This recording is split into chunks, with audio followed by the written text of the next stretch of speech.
Hi everyone, this is Stephen Lutman with SJ Lincoln Realty.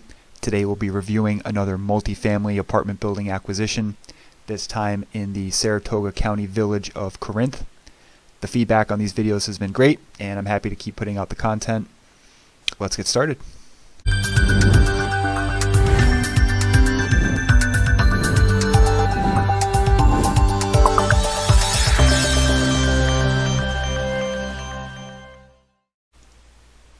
The property we'll be discussing today is a 4,000 square foot apartment building comprised of 4 2-bedroom, 1-bath units with a bonus in the backyard that we'll get to shortly.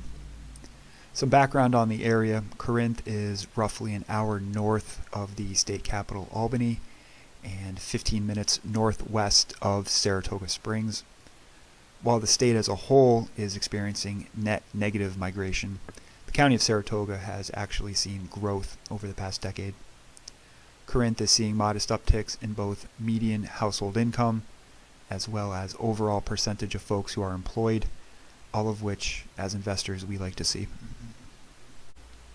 Looking at the MLS listing, we see each unit is occupied and renting for $800.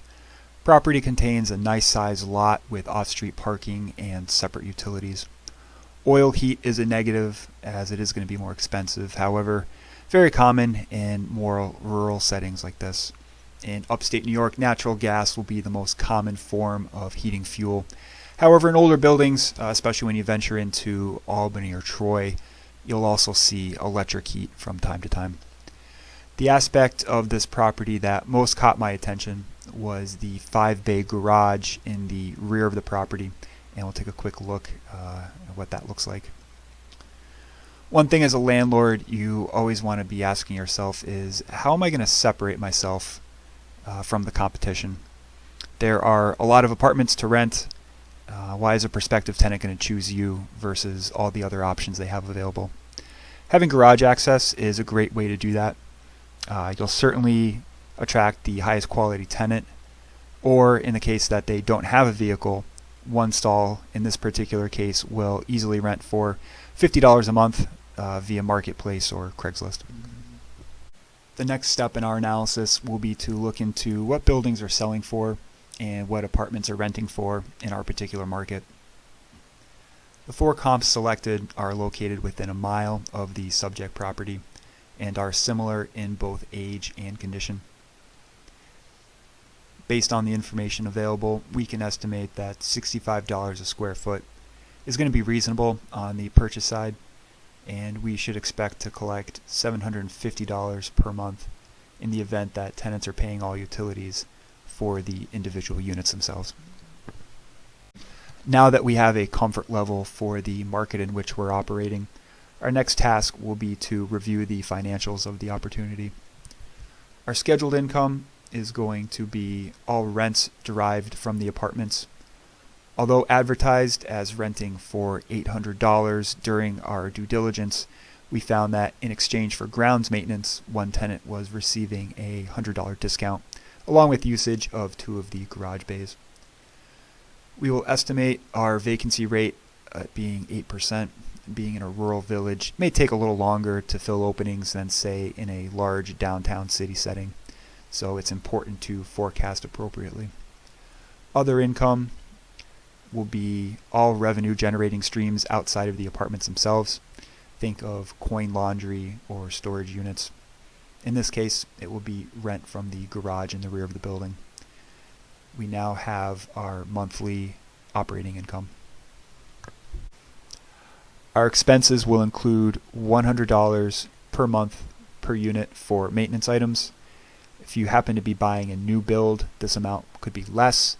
However, just like when we were discussing vacancy rates earlier, we want to make sure that our projections are accurate for what future events will look like.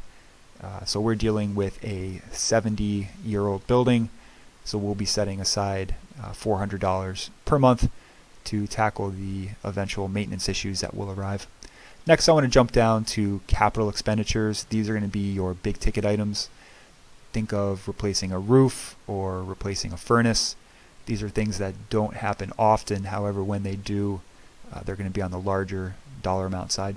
So we'll be setting aside $25 per month. Again, these things don't come up often, but we'll certainly want to make sure that we're planning ahead for that. I do want to circle back to utilities at this point because it is highlighted for a reason.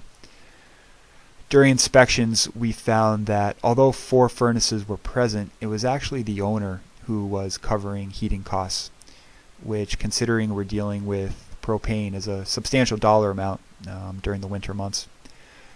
The only thing, however, preventing tenants from being billed directly for their usage was just a simple installation of separate meters at the fuel's point of entry to the home.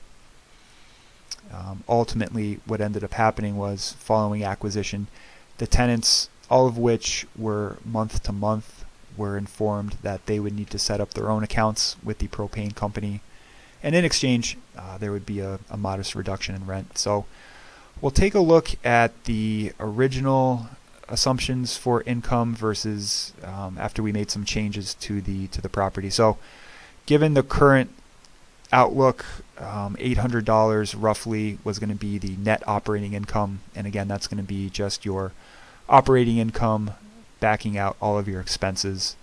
Now, once the utilities were sorted out, it becomes a little bit rosier as a prospect. There's still going to be some expense. There's a house meter, which is going to be, basically an outside porch light that the owner is always going to be responsible for. But once the heating was sorted out, the NOI jumps to a little over $1,400 a month, which is certainly a lot more attractive than the $800 that we initially were thinking. So that's going to wrap it up from the financial outlook. Again, you're always looking for ways to add value to a property, and having the ability to sort out the heating, making sure that gets billed directly to the tenants, is going to be much more attractive when down the road it comes time to sell the building. For a prospective new owner, not having to take on that expense is going to be a big plus. So that was certainly a win for us right out of the gate. That will conclude today's deal analysis. If you've enjoyed the video, if you have questions, or if there's additional content that you'd like to see, please let me know in the comments section below, and I'm happy to take a look. For those in the capital region who are interested in buying or selling real estate, if you're watching this on our YouTube channel, there will be a link in the notes section where you can schedule a call with me, and I'm happy to jump on, whether a phone or a Zoom call, and discuss what the current market is looking like. Again, I do want to thank everyone for their continued support of the channel, and look forward to connecting with you all again soon. Thanks.